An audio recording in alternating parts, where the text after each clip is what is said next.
ये मेरा दिल प्यार का दीवाना, दीवाना दीवाना प्यार का परवाना, आता है मुझको प्यार में जल जाना, मुश्किल है प्यारे तेरा बच के जाना। आहा आहा, ये मेरा दिल प्यार का दीवाना। पूजा कानों में हेडफोन लगाए जोर जोर से गाना गा रही थी। तभी उसकी बड़ी बहन भारती हाथों में झाड़ू लिए कमरे में आती है। उफ, आ गई ब्लैकी टैकी। भारती जैसे ही झाड़ू लगाने के लिए पंखा बंद करती है, पूजा बड़े घमंड से अपनी माँ रुक्मिणी को चिल्लाती है। मम्मी, मम्मी, कहाँ हो आप? अरे अरे, क्या हुआ मेरी पूजा को? मम्मी, आखिर मेरी इस काली कलूटी बैंगल लूटी बहन की परेशानी क्या है? जब देखो मुंह उठाकर मेरे सामने चली आती है। सारे मूड की माँ बहन कर दी। अपनी गोरी बेटी पूजा की बातों को सुनकर एक बार भी रुक्मिणी अपनी काली बेटी भारती पर ही भड़क जाती है। क्यों रे काली कुब्जा, आखिर तुझे क्या मजा मिलता है मेरी गोरी सुंदर बेटी का खून जलाकर? देखो तो मेरी लाडली बेटी का गुलाब सा खिला चेहरा कैसे लाल पीला हो गया। जाकर इसके लिए ठंडा शरबत ला। बेचारी भारती आंखों में आंसू लिए किचन में आकर फूट फूट कर रोने लगती है। क्यों भगवान, मेरी किस्मत ऐसी क्यों है? मेरे कालेपन की वजह से ये दुनिया जमाना तो मुझको ताना देती ही है, मगर मेरी अपनी सगी माँ और बहन भी ताना मारती है। क्यों मेरे नसीब में अपनों का प्यार नहीं लिखा? राधा रमण रटो राधा रमण। अरे भारती बिटिया, कहाँ है तू? अपने पिता के पुकारने पर भारती अपनी आंखों से बहते आंसुओं को पोंछ कर आती है। जी बाबा। अरे ये क्या मेरी बिटिया की आंखों में आंसू? हाँ, तेरी माँ ने कुछ कहा है क्या? हाँ हाँ, मैंने तो तुम्हारी लाडली बेटी पर कोड़े बरसाए हैं। पता नहीं ये कलनहार कब जाएगी। इस घर से कौन ब्याहेगा भी इस कलूटन को? बस करो रुक्मिणी। अरे कैसी माँ हो तुम, हमेशा इस बच्ची का दिल दुखाती हो। तुम्हारा ये कटु बर्ताव देखकर कभी कभी तो मुझे यकीन नहीं होता कि तुमने इसे अपनी कोख का जन्म दिया है। मैंने इस काली मैया को थोड़ी मांगा था जो भगवान ने इसे मेरी कोख में दिया। रुक्मिणी का बर्ताव भारती को लेकर उस पल से ही था जब वे इस दुनिया में पैदा हुई थी। काले रंग रूप की वजह से विधाता ने भारती का भाग्य जैसे कुश की कलम से लिखा था, जिससे उसे हमेशा दुत्कार मिला, तो वहीं उसकी गोरी बहन को माँ का दुलार मिला। उस घर में भारती की परवाह करने वाला सिर्फ उसका पिता था। गुजरते दिन के साथ ब्रिज भारती के लिए रिश्ते ढूंढने लगता है और केतकी देवी भारती को देखने आती हैं। केतकी जी, जानता हूँ मेरी बिटिया का रंग थोड़ा काला है, मगर हीरा है मेरी भारती। आपके घर को संवार देगी, ये इस पिता की जुबान है। भाई साहब, मुझे भारती अपने बड़े बेटे अंबर के लिए पसंद है, मगर अपने छोटे बेटे अंशुमन के लिए मुझे आपकी पूजा भी पसंद है। ये तो मेरा सौभाग्य है बहन जी, जो मेरी दोनों बेटियों को एक ही ससुराल मिलेगा। पूजा, तेरी क्या इच्छा है? पिताजी, मुझे अंशुमन पसंद है। मगर पूजा गुस्से से अपनी काली बहन को घूरती हुई बोली, मायके में कम था क्या, जो मेरी ये काली कलूटन बहन ससुराल तक भी मेरा पीछा नहीं छोड़ रही। वहाँ भी साथ साथ जाएगी, चिपकू कहीं की। कोई बात नहीं, मगर मैंने भी इसका जीना दुश्वार नहीं किया तो पूजा नाम नहीं मेरा। जहाँ रुक्मिणी शादी में भी फर्क भेदभाव करते हुए अपनी गोरी बेटी की हल्दी मेहंदी की रीत खुशी से निभाती है, वहीं भारती की शादी की हल्दी मेहंदी भी नहीं लगती। दोनों बहनें 7 फेरे और 7 वचन लेकर शादी के बंधन में बंध जाती हैं और विदाई की बारी आती है। जाओ मेरी बच्चियों, दोनों मिलजुल कर हंसी खुशी रहना। लेकिन पूजा को अपनी काली बहन की खुशी कहाँ रास आनी थी। दोनों ससुराल पहुंचती हैं, लेकिन अपने काले रंग रूप को लेकर भारती के दिल में अलग ही डर बैठा हुआ था। हे भगवान, मायके में तो सारी जिंदगी दुख झेलते बीत गए, बस ससुराल में मेरी किस्मत में दुख मत देना। थोड़ी देर में ससुराल आ जाता है, जहाँ केतकी आरती की थाली लिए खड़ी थी। तभी अपने गोरेपन का गुमान करती हुई पूजा अपनी काली बहन को टक्कर मारकर आगे आकर इतरा कर बोली, लीजिए सासू माँ, जल्दी से अपनी गोरी बहू का गृह प्रवेश कीजिए। पूजा बहू, तुम छोटी हो, भारती बहू इस घर की बड़ी बहू है, इसलिए उसका गृह प्रवेश पहले होगा। आगे आओ भारती बहू। केतकी ने बिना भेदभाव जताए भारती की आरती उतारी और गृह प्रवेश किया, जिससे गोरी बहन पूजा मन ही मन चिढ़ गई। इस कलूटन की किस्मत में खुशियां मुझसे देखी नहीं जा रही। जहाँ गोरे रंग रूप के चलते मायके में पूजा अपनी काली बहन पर हुक्म चलाती थी, ससुराल में आकर उसकी चाल उल्टी पड़ जाती है, क्योंकि किस्मत इस बार भारती के हक में थी। गृह प्रवेश के बाद पूजा पैर पटकते हुए कमरे में चली गई और गुस्से में तकिया उठाकर अंशुमन को दे मारा। पूजा, ये क्या बदतमीजी है? अपनी सुहागरात पर कोई अपने पति के साथ ऐसा बर्ताव करता है? देखो, अभी तुम चले जाओ क्योंकि मुझे गुस्सा आ रहा है। इतना बोलकर पूजा रूठकर सो जाती है। वहीं अंबर भारती को पहली रात में तोहफा देता है। भारती, मैं तुम्हारे लिए कुछ लाया हूँ। जी, क्या लाए हैं अंबर जी? तुम पीछे घूम जाओ। भारती शर्माते हुए बिन कुछ कहे पीछे की तरफ मुड़ जाती है। अंबर उसके गले में हीरे का नौलखा हार पहनाता है, जिसे देखकर भारती की आंखों में खुशी के आंसू आ जाते हैं। अब रो क्यों रही हो? क्या तुम खुश नहीं हो? खुश हूँ, बहुत खुश हूँ अंबर जी, क्योंकि मेरी किस्मत ने आज मुझे इतनी खुशियाँ जो दी है। आपको अपने पति के रूप में पाकर मेरी किस्मत संवर गई। भारती को उसके ससुराल वालों ने उसके काले रंग के साथ भी खुशी से स्वीकार कर लिया। अगले दिन वो तड़के सुबह उठकर अपनी बहन को उठाने आती है। छोटी छोटी, चल उठ जा, आज ससुराल में हमारा पहला दिन है। नहीं उठती मैं, जाकर खुद काम कर, चुड़ैल कहीं की। काम चोरी भरे स्वभाव के साथ पूजा अपने मुंह तक चादर तान लेती है। वहीं भारती अकेले साफ सफाई करती है। तभी खटपट की आवाज सुनकर केतकी आती है। अरे बड़ी बहू, तुम अकेली काम कर रही हो? ये ससुराल तुम्हारी बहन का भी है। केतकी बड़ी शक्ति से पूजा को उठाती है। पूजा उठो, मैं कहती हूँ उठो।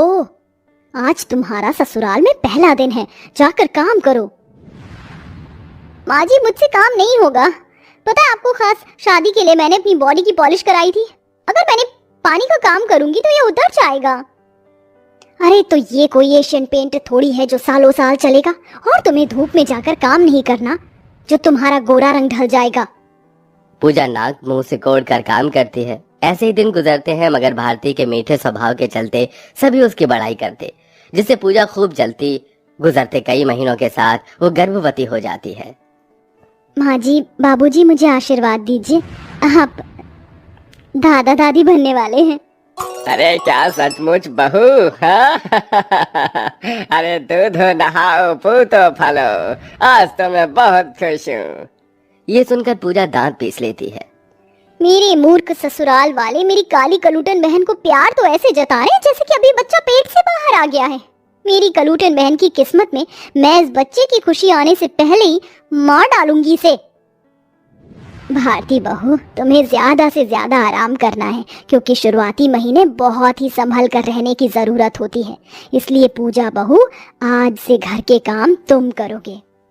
अब घर के कामों की जिम्मेदारी पूजा पर आ जाती है, तो वहीं भारती की सास उसकी खूब सेवा बाड़ी करती है। ऐसे ही 5-6 महीने बीत जाते हैं और एक रोज। माँ जी, आज मुझे 6 महीने पूरे हो गए हैं। डॉक्टर चतुर्वेदी ने मुझे बुलाया है। अंबर जी को काम है, इसलिए वो जा नहीं पाएंगे। तभी पूजा प्यार जताते हुए फट से कहती है, तो क्या हो गया दीदी? तुम्हारी छोटी बहन है ना, मैं चलूंगी तुम्हारे साथ अपने पाले पाले से मुन्ने का अल्ट्रासाउंड करने। पूजा गाड़ी की ड्राइविंग सीट पर बैठकर खुद गाड़ी चलाती है और तेज चलती गाड़ी से अपनी बहन को धक्का मार देती है। जाओ मेरी प्यारी बहन, जहन्नुम की सैर करो। माँ! भारती गिरकर बेहोश हो जाती है, तो वहीं पूजा की गाड़ी आगे जाकर टकरा जाती है और उसका बहुत बुरी तरह से एक्सीडेंट होता है। तभी भारती दर्द से कराती हुई अपनी बहन के मुंह में दौड़ी दौड़ी आती है। पूजा, आंखें खोल, उठना। अरे कोई मदद करो। माँ, मेरा बच्चा। गर्भावस्था के उस कठिन कष्टदायी हालत में भी भारती उसे अपने पेट पर लाद कर अस्पताल ले आई, जहां पूजा की जान बच जाती है। घर वाले भी अस्पताल में हाजिर हो जाते हैं। पूजा, कैसी है तू मेरी बहन? पूजा अपनी गलतियों पर पछताते हुए माफी मांगती है। दीदी, मुझे माफ कर दो। मैंने हमेशा तुमसे बैर रखा और अपनी सुंदरता और गोरेपन पर घमंड करती रही। तुम्हें मारना भी चाहा, मगर फिर भी तुमने मुझे बचाया। उस दिन के बाद पूजा के मन से अपनी काली बहन के लिए बसी हुई नफरत मिट जाती है और दोनों बहनें एक ससुराल में खुशी खुशी रहने लगती हैं, जहां थोड़े दिनों बाद भारती एक बच्चे को जन्म देती है। गर्मी में गंवार बहन के ससुराल आई दो अमीर बहनें। मैम, आपका मेकअप हो गया है। अगर आपको थोड़ी बहुत स्वेटिंग होती है तो आप इस टिश्यू से टैप कर लीजिएगा, ओके? इतना कहकर मेकअप आर्टिस्ट चली जाती है। बाप रे बाप, कितनी गर्मी हो रही है। कहीं गर्मी से पसीना आने की वजह से मेरा मेकअप ना खराब हो जाए। योगिता पास में ही रखे टेबल फैन को ऑन करती है और उसकी हवा के सामने बैठ जाती है कि तभी वहाँ उसकी दोनों छोटी बहनें रूही और परी आती हैं। दीदी, ये आप क्या कर रही हैं? अरे हवा खा रही हूँ ताकि पसीने से मेरा मेकअप ना खराब हो। दीदी, अगर आपको गर्मी लग रही थी तो आप एसी चालू कर लेती। इस टेबल फैन के सामने बैठने की क्या ज़रूरत थी? देखिए, टेबल फैन की हवा की वजह से आपका मेकअप और हेयर स्टाइल खराब हो गया है। नीचे बारात आ चुकी है, अब हम क्या करें? परी और रूही मिलकर योगिता का मेकअप और बाल सेट करते हैं। इसके बाद वो योगिता को नीचे मंडप में ले जाते हैं। थोड़ी देर में सारे रीति रिवाज से योगिता की शादी होती है और योगिता विदा होकर अपने ससुराल आ जाती है, जहां उसकी नंद और सास उसका बड़े प्यार से गृह प्रवेश करते हैं और उसे उसके कमरे में छोड़ देते हैं। अरे मोरी मैया, कितनी ज्यादा गर्मी हो रही है। इतनी गर्मी में तो मेरा आमलेट ही बन जाएगा। अब मैं क्या करूं? गर्मी से परेशान हो रही योगिता गर्मी से बचने के लिए फ्रिज से ढेर सारा ठंडा पानी और बर्फ लाती है और अपने पूरे बेड को ठंडे पानी से गीला करके उसके ऊपर बर्फ के टुकड़े डालकर आराम से लेट जाती है कि तभी सुमित वहां आ जाता है।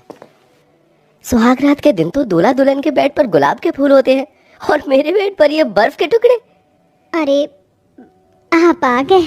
मैं आपका ही इंतजार कर रही थी। आइए, आज रात आपको भी चैन की नींद आएगी। मैंने पूरा गद्दा ठंडे पानी से गीला कर दिया है और साथ में ये बर्फ के टुकड़े भी डाल दिए हैं। अब हमें बिल्कुल भी गर्मी नहीं लगेगी। क्या? अगर तुमको गर्मी लग रही थी तो तुम एसी चला लेती। भला पूरे गद्दे को गीला करने की क्या जरूरत थी?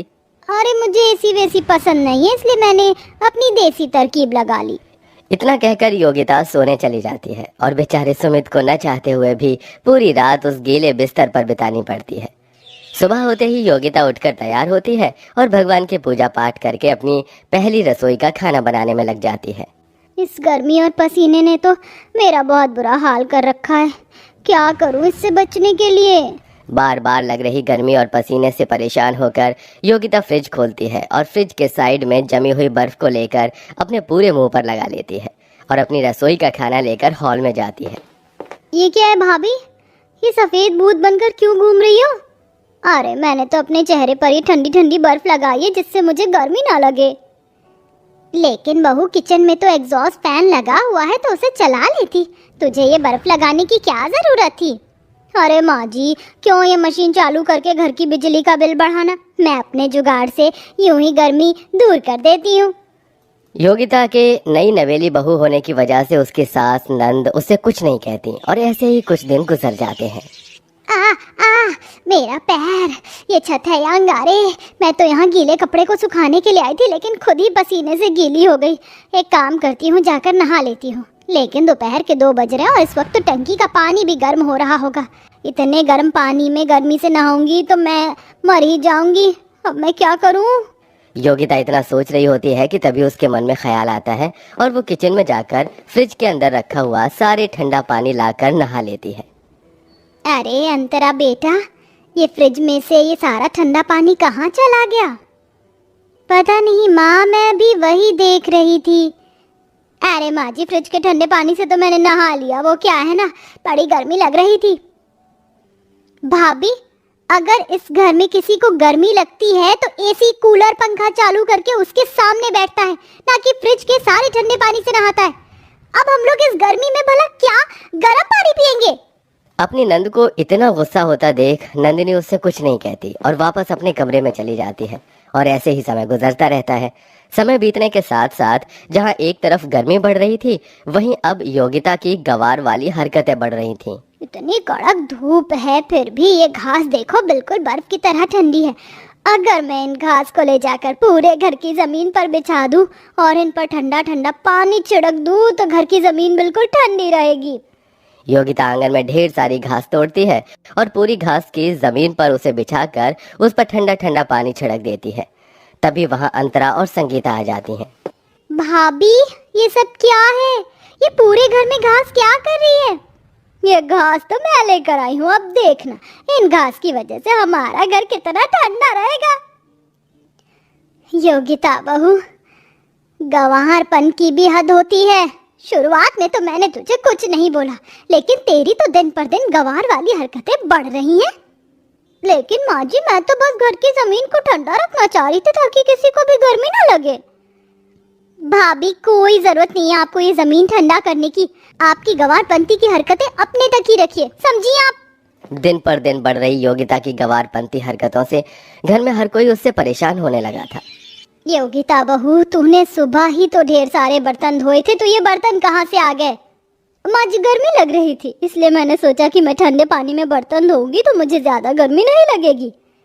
अरे मेरी गंवार बहू, कब तक तू अपनी इन गंवार हरकतों से गर्मी से बचेगी? घर में इतने सारे पंखे हैं, कूलर है, एसी है, लेकिन फिर भी तुझे गंवार हरकत ही करनी है। ऐसे ही कुछ हफ्ते और गुजर जाते हैं और योगिता की दोनों बहनें रूही और परी उससे मिलने के लिए उसके ससुराल आती हैं। रूही, परी, तुम दोनों, पता है मैं सुबह से तुम दोनों को बहुत याद कर रही थी, इसीलिए हम आपसे मिलने चले आए और सोचा कि कुछ दिन आपके साथ रह लें। ये तो तुमने बहुत अच्छा किया। आप सब लोग बैठकर बातें करो, मैं सबके लिए ठंडा ठंडा शरबत बनाकर लाती हूँ। योगिता दोनों बहनों के साथ बैठकर बातें करने लगती है। वहीं अंतरा किचन में जाकर शरबत बनाती है, लेकिन जैसे ही बर्फ लेने के लिए फ्रिज खोलती है, उसे उसके अंदर एक भी बर्फ दिखाई नहीं देती, जिसके चलते अंतरा को बहुत गुस्सा आता है और वो बाहर आकर अपनी भाभी पर चिल्लाने लगती है। ये क्या भाभी, आज भी आप सारी बर्फ खा गई? अरे इस घर में बर्फ जमने दोगी या नहीं? आपकी तो ये गंवार वाली हरकतें तो खत्म होने का नाम भी नहीं ले रही हैं। ना जाने माँ भी किसी गंवार लड़की को अपने घर की बहू बनाकर ले आई। अंतरा का योगिता पर इस तरह गुस्सा करना रूही और परी को बिल्कुल पसंद नहीं आता और वो दोनों समझ जाते हैं कि योगिता ने शादी के बाद भी अपनी गंवार वाली हरकतें नहीं छोड़ी हैं। ऐसे ही एक दिन, बर्फ का गोला ले लो, बर्फ का गोला, ठंडा ठंडा, खट्टा खट्टा, मीठा मीठा, बर्फ का गोला ले लो। अरे वाह, बर्फ का गोला! इस भयंकर गर्मी में बर्फ को गोला खाकर तो मजा ही आ जाएगा। योगिता गर्मी से बचने के लिए ढेर सारे बर्फ के गोले खा जाती है। एक साथ हद से ज्यादा बर्फ के गोले खाने की वजह से अचानक योगिता के सीने पर ठंडी पड़ जाती है और वो बेहोश हो जाती है। सभी लोग जल्दी से उसे हॉस्पिटल लेकर जाते हैं और कुछ घंटे बाद योगिता को होश आता है। देख लिया तूने अपनी गंवारपंती वाली हरकतों का नतीजा। तेरे चलते आज पूरे मोहल्ले में हमारी बेइज्जती हो गई। शहर रहने के बावजूद भी कौन इतनी गंवार वाली हरकतें करता है? हमें तो शर्म आती है आपको अपने घर की बहू कहते हुए। अंतरा और संगीता की बातें सुन रही रूही और परी से अब रहा नहीं जाता, इसलिए वो कहती हैं, बस करिए आप, और कितना हमारी बहन की बेइज्जती करेंगे? हम हमेशा से शहर में नहीं रहे हैं, हम भी पहले गांव में ही रहते थे। बचपन में हमारी माँ के गुजर जाने के बाद योगिता दीदी ने अपनी पढ़ाई लिखाई छोड़कर हम दोनों बहनों को पाला, जिसके चलते ये कभी पढ़ाई कर ही नहीं पाई। शहर में आने के बावजूद भी दीदी के अंदर शहर वालों की तरह कोई खासियत नहीं आ सकी। हमारी दीदी भले ही गंवार हैं, लेकिन वो बहुत अच्छी हैं। उनसे अच्छा दुनिया में कोई नहीं। पीहू रूही की बात सुन सभी की आंखों में आंसू आ जाते हैं और संगीता अंतरा को भी अपनी गलती का एहसास होता है। मुझे माफ कर दे बहू, तुझे प्यार से समझाने के बजाय मैंने तुझे कितना भला बुरा कहा। मैं चाहती तो तुझे खुद भी सिखा सकती थी, लेकिन मैंने ऐसा नहीं किया। लेकिन तू फिक्र मत कर, हम सब मिलकर तुझे सब सिखा देंगे और तुझ पर कभी भी गुस्सा नहीं करेंगे। अपनी सास की बात को सुन योगिता की आंखों में आंसू आ जाते हैं, जिसके बाद अंतरा, संगीता, पीहू और परी चारों मिलकर योगिता को शहर के बारे में सारी चीज बताते हैं।